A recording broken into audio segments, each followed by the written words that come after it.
Assalamualaikum warahmatullahi wabarakatuh. Saya Sofyan Jama, KPU Penanggulangan.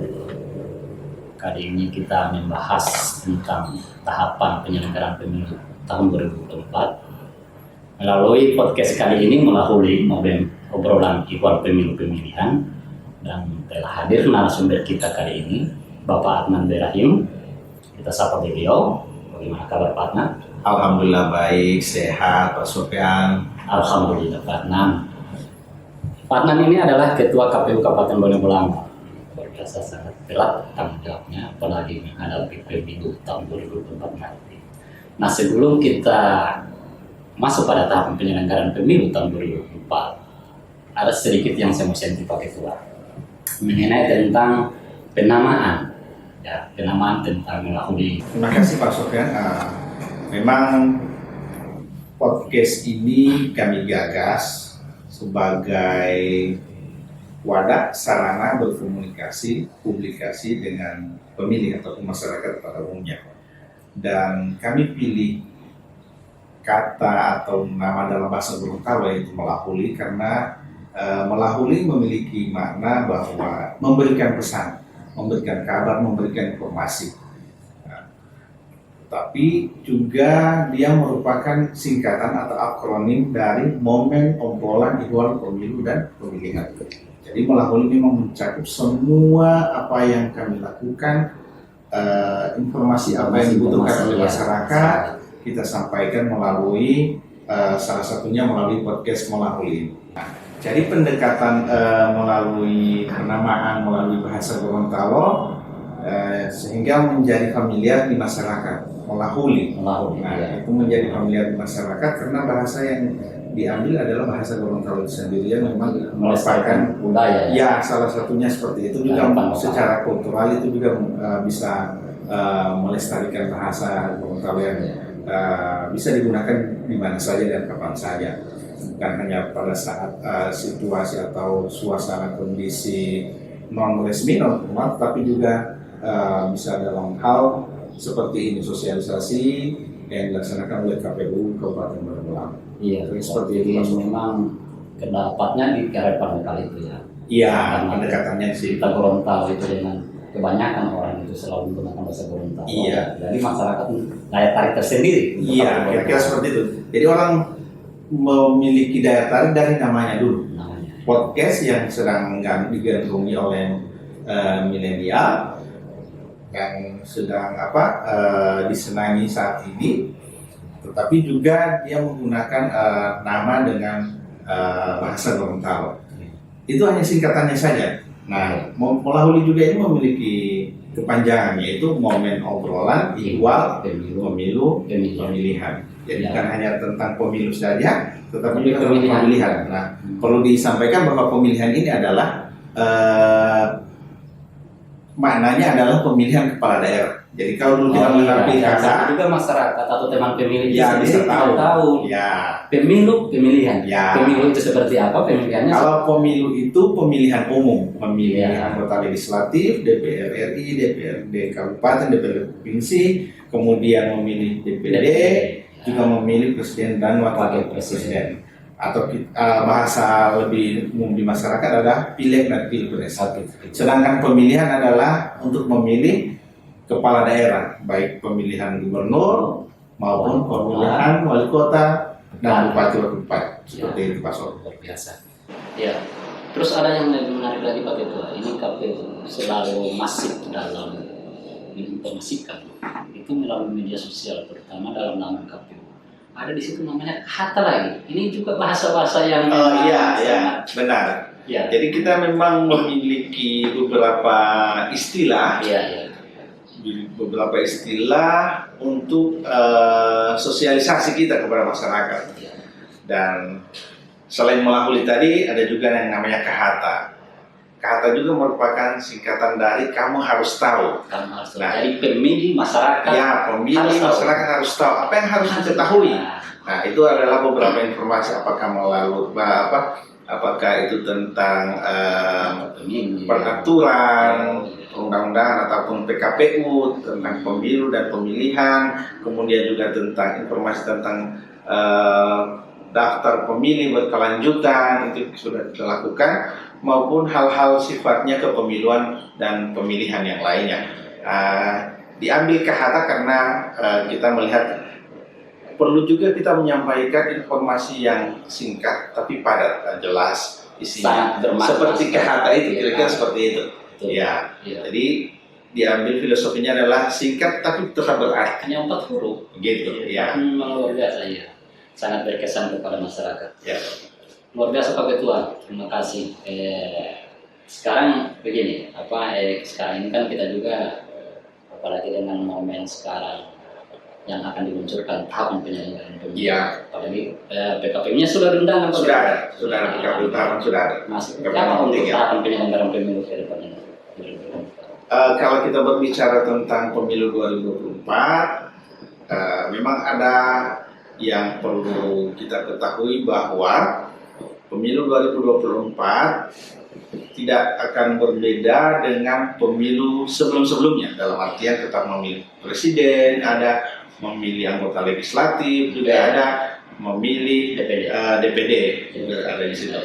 Yang akan berbeda di tahun 2024 adalah pemilu itu akan dilaksanakan secara serentak di tahun yang sama dengan pemilihan kepala daerah. Oh, jadi meskipun kalian ini ya? Tidak. Tahun 2024? Tahun 2024 iya, di tahun yang sama, tapi bukan di hari yang sama. Oh, di bulan yang berbeda? Di bulan yang berbeda. Ini juga yang perlu dipahami bahwa supaya kan teman pemilih juga mengetahui. Ya, teman-teman pemilih atau masyarakat juga bisa mengetahui bahwa di 2024 itu bukan hanya ada pemilihan umum legislatif, pemilihan presiden, tetapi juga akan ada pilkada. Pemilu ada di bulan Februari, tepatnya pemungutan suaranya tanggal 14 Februari 2024, sedangkan untuk pemilihan itu akan dilaksanakan pada 27 November 2024. Nah, berbicara tentang tahapan pemilu 2024, setidaknya ada 11 tahapan besar. 11 tahapan besar, dan itu alhamdulillah sudah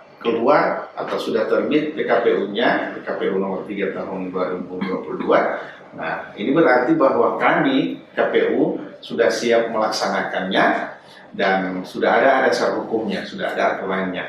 Nah, untuk pelaksanaan tahapan. Ya, pelaksanaan tahapannya. Ya. Pelaksanaan tahapan sendiri sesuai PKPU tersebut itu akan dimulai tanggal 14 Juni 2022. Jadi kalau kita menghitung itu sesuai aturan adalah atau sesuai regulasi 20 bulan sebelum pemungutan suara. Dan itu tepat 14 Juni 2022. Baik Pak Ketua, untuk tahapan penyelenggaraan itu pemilu sendiri, kalau saya melihat ada beberapa tahapan yang mungkin jadwal yang belum sempat diundangkan. Sebenarnya dia belum sempat diundangkan, tetapi PKPU 3 ini memang lebih pada tahapan dan jadwal yang secara garis besar. Di 11 tahapan itu misalnya ada penyusunan program dan anggaran. Nah, di penyusunan program itu kita akan melihat di tahapan-tahapan itu akan dirinci lagi lebih detail. Oh, tahapan-tahapan itu ya yang 11 tahapan ini akan dirinci lebih detail. Kemudian ada yang kedua, pemutakhiran data berkelanjutan. Ya. Nah, kalau kita melihat di situ kan hanya garis besarnya. Nah, itu akan dirinci lagi di PKPU-nya tersendiri seperti apa detailnya. Kemudian ada juga tahapan pencalonan. Nah, tahapan pencalonan juga demikian akan dirinci tersendiri secara teknis. Kira akan ada PKPU tersendiri, kemudian akan ada juknis juga yang menjadi pedoman yang mengatur dan menjadi pedoman kita dalam melaksanakan setiap tahapannya. Jadi secara teknis ada diatur lagi diatur dalam juknisnya itu. Dan memang selama ini juga seperti itu. Oh, nah, hanya saja ada yang berbeda ini untuk PKPU 3 tahapan ini tentang tahapan pemilu 2024 ini, dia hanya mengatur secara garis besarnya saja, belum dirinci secara teknikalnya seperti apa, tetapi itu akan diatur dalam PKPU tersendiri. Ya, PKPU tahap, misalnya PKPU pencalonan, kemudian PKPU pemutakhiran data sendiri, PKPU tentang kampanye juga sendiri, dan itu akan diatur secara lebih teknis lagi. Oh, gitu. Memang ada ada perbedaan ya pemilu 2019 dengan 2024 ya. Ya, 2024 nanti. Memang perbedaannya adalah karena pemilu di 2019 hanya pemilihan legislatif sama presiden, maka di 2024 itu ada dua ya, iya. pemilihan presiden sama legislatif dan pemilihan kepala daerah. Tetapi ini akan diatur secara berbeda, Pak Sofyan, tidak diatur sekalian. Iya. Ya. Karena undang-undang yang mengatur pemilu itu Undang-Undang Nomor 7 Tahun 2017. Sedangkan undang-undang yang mengatur tentang pilkada adalah perubahan Undang-Undang Nomor 10 Tahun 2016. Itu Undang-Undang Nomor 6 Tahun 2020. Dua undang-undang pandemi yang kemarin. itu ya, yang mengatur tentang pemilu dengan Iya, itu berbeda. itu. Undang-undangnya berbeda. Iya. Seperti itu. Maka- Jadi memang saat ini KPU bersiap Iya. untuk melaksanakan pemilu 2024. Iya. Ya. Gitu. Tahapan ini dulu yang kita laksanakan, tahapan pemilu dulu. Karena dibedakan dengan undang-undang pemilu dan pemilihan yang berbeda, maka Beda. tahapannya juga harus berbeda. Berbeda, ya, tidak sekaligus. Jadi itu teman pemilih, memang beda ya. Karena tahapan pemilu dengan tahapan pemilihan kepala daerah itu di tahun yang sama, tapi di bulan dan hari Yang dan berbeda. tanggal yang berbeda. Iya. Ini memang, tapi memang sangat berat ya pekerjaan KPU ini kalau begitu ke depan di 2024. Kalau dibilang tidak berat juga tetap terasa bebannya. Gitu. Kalau dibilang berat juga, alhamdulillah bisa diselesaikan. Belum mana tekanan-tekanan Ya, itu. kita tidak perlu berbicara lebih Ya. dalam tentang itu ya. Kita hanya membahas bagaimana supaya pelaksanaan pemilu ini berjalan lancar, sukses, dan penyelenggara pemilunya kami KPU bisa melaksanakan secara profesional, mandiri, dan juga berintegritas. Itu yang penting. Ya. Jadi saya sering menghimbau, sering berpesan kepada teman-teman baik di lingkungan komisioner, di lingkungan keluarga besar KPU Bode Bolango, juga menghimbau kepada masyarakat yang ingin menjadi penyelenggara pemilu, ada badan ad hoc nanti, PPK, PPS, dan KPPS nanti, memperhatikan ini, harus bekerja secara profesional, mandiri, dan berintegritas. Nah, 3 hal ini yang menjadi kunci utama kesuksesan penyelenggaraan pemilu maupun penyelenggaraan pemilihan kepala daerah. Kenapa saya sampaikan demikian? Karena tolak ukur keberhasilannya bukan hanya sekedar partisipasi pemilih tinggi. Iya. Bode Bolango sudah itu. Boleh pulang saja. Ya. Itu begitu. Memang Bode luar biasa Bolango memang tinggi partisipasinya. partisipasinya di Provinsi Gorontalo, baik itu pemilu maupun pilkada. Di masa pandemi kemarin pun kita bisa mencetak rekor itu. Bisa dilaksanakan secara profesional dan mandiri serta berintegritas. Kalau di Juga tengah partisipasinya pandemi COVID tinggi. loh. Ya, kita masih bisa mencapai 88,46% partisipasi pemilih di masa pandemi. Nah, itu memang menjadi sisi yang lain bahwa maksud saya partisipasi ya. Iya. Kita juga ingin meningkatkan partisipasi pemilih kalau perlu sampai 90%. Kenapa tidak? Ya kan? 80 berapa? Itu 80 Kemarin ya. Di tahun 2019 kita 89%. Oh iya. Di tahun 2020 karena pandemi kita masih bisa 88%. Iya. Nah, harap mau ya. Karena kita itu tetap kan harus batasan. meningkatkan level target kan? Iya. Nah, kenapa? Kalau bisa sampai 90%, kenapa 90%. tidak 90%, bahkan lebih dari 90%. Cuma bukan cuma level tingkat nasional ini, provinsi. Kalau Bahkan kita nasional ya ini. tembus ke tingkat nasional seperti itu. Jadi supaya kita juga bisa termotivasi. Iya. Jadi penyelenggara etop ini bukan cuma bagaimana untuk meningkatkan partisipasi itu ya. Ya, tetapi juga tetap menjaga profesional dan integritas. Terutama yang kalau ini catatan saja dan sangat penting ini, Iya. kalau sudah jadi penyelenggara pemilu, kita mungkin istilahkan tutup mata saja, tidak usah lihat kiri kanan, sesuai aturan saja, tidak usah ikut tidak usah ada gerakan tambahan, Iya, karena tidak usah terlibat lagi terafiliasi dengan partai politik, dengan calon tertentu, tidak usah. Fokus saja. Nah, kalau masih punya keinginan jadi TS, jangan jadi penyelenggara. jadi tim sukses saja. Jadi tim sukses saja. Iya. Iya, kalau jadi tim sukses juga tim sukses yang baik, ya kan? Iya. Pilih saja salah satunya supaya meskipun kita berada di ruang yang berbeda, kan berbeda. Peserta pemilu, tim sukses, tim kampanye juga penyelenggara pemilu. Tetapi kita punya tugas yang sama, punya keinginan dan tujuan yang sama untuk mencapai eh, demokrasi yang berkualitas, ya kan? Pemilihan umum yang berkualitas, pemilihan kepala daerah yang berkualitas. Itu sangat penting, meskipun kita di ruang yang berbeda, saling menunjang, kan seperti itu. Tidak perlu sudah jadi penyelenggara masih suka jadi tim sukses. Inilah yang merusak keadaan, dan juga masyarakat menjadi tidak percaya lagi dengan lembaga penyelenggara pemilu.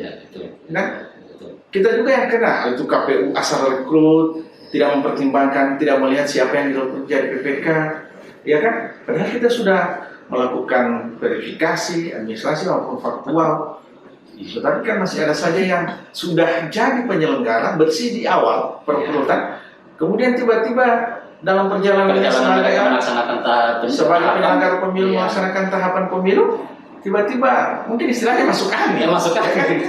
Masuk angin kemudian tergoda jadi tim ses. Aduh. Kalau masuk angin begitu pasti ketua mereka sakit. Tindaki. Mereka sakit itu. Iya, makanya kita langsung tindaki. Kalau ada penyelenggara pemilu yang sudah terafiliasi atau yang terbukti, kita kan punya pengawasan internal. Oh iya, ada aturan tersendiri. Ya, pengawasan internal itu di KPU dibawahi atau dikomandoi langsung oleh divisi hukum. Ya, kalau kita di sini kan Pak Sabudin Bau. Nah, beliau yang sangat yang sangat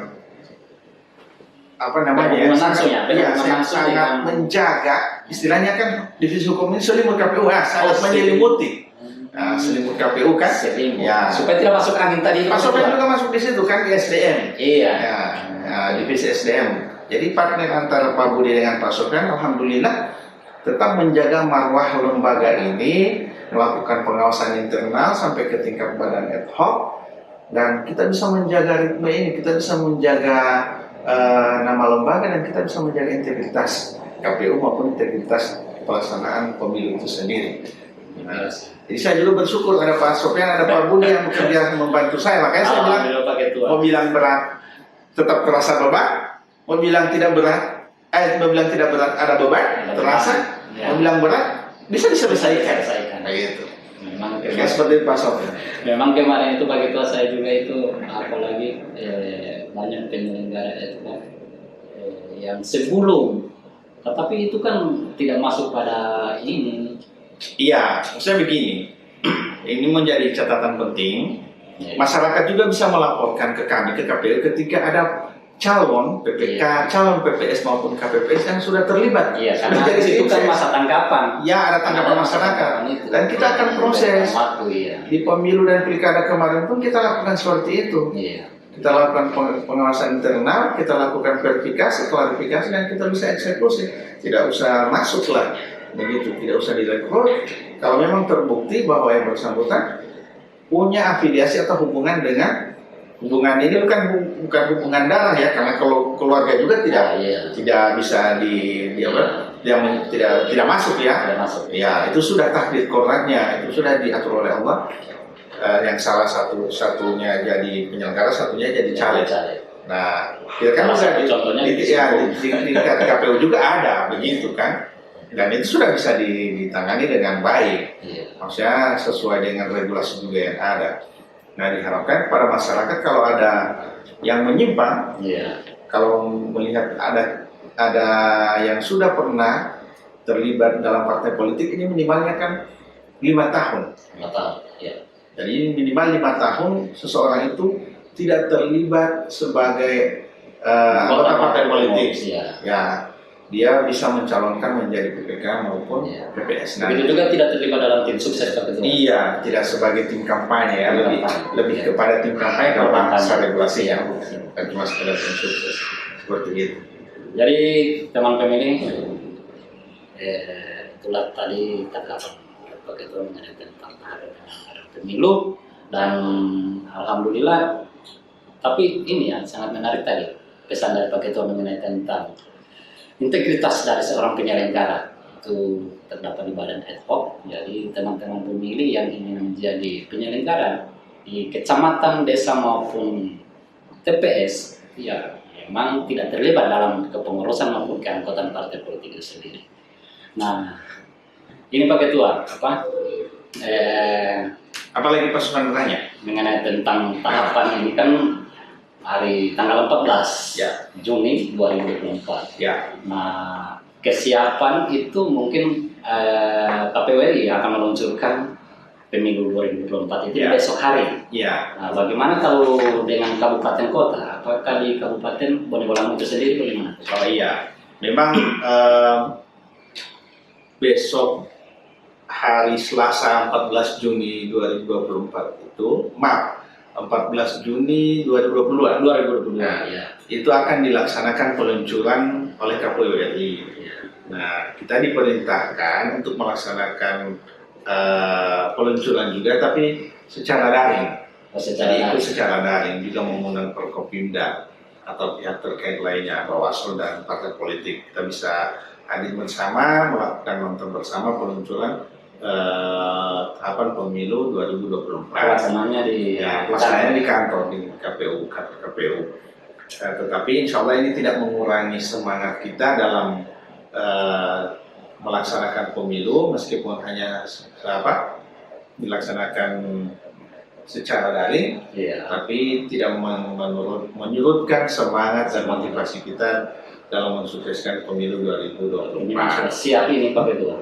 Saya melihat untuk kesiapan ini seperti ini.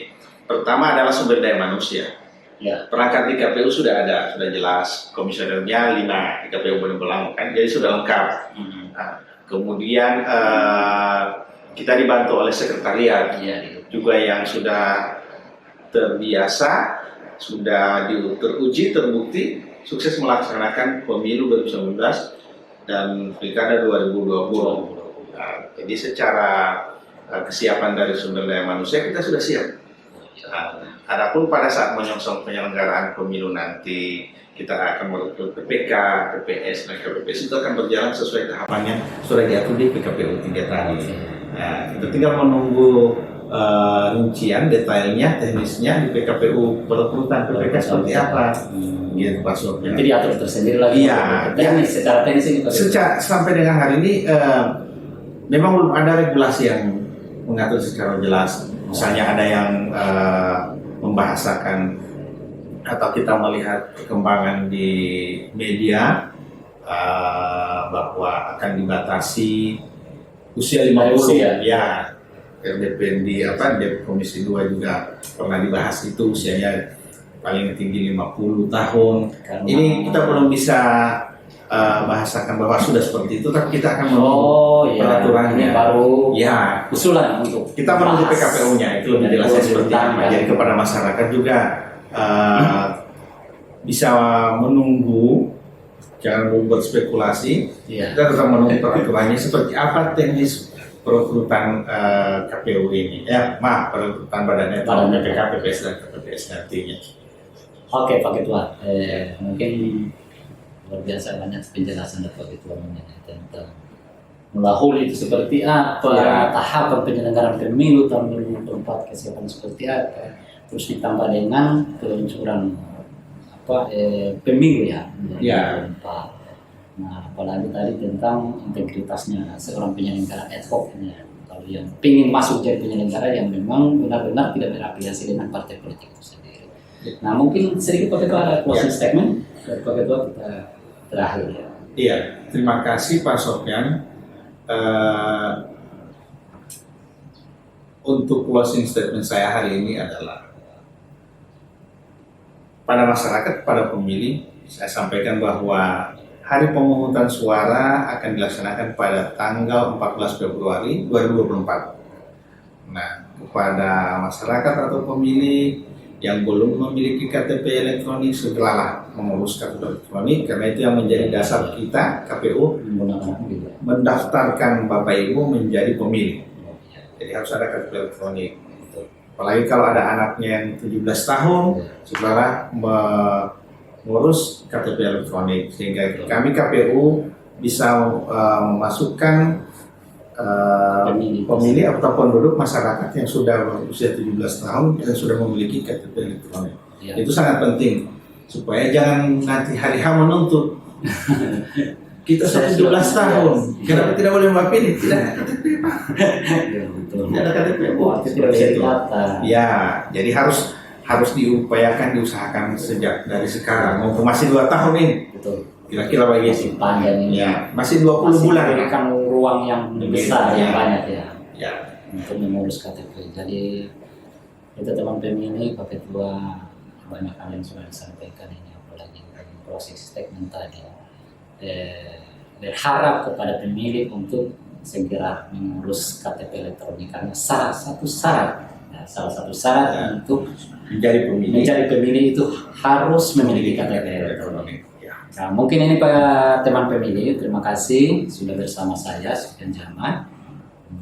Melalui podcast kali ini melahuli adalah momen obrolan iwal pemilu pemilihan. Sekian, assalamualaikum warahmatullahi wabarakatuh.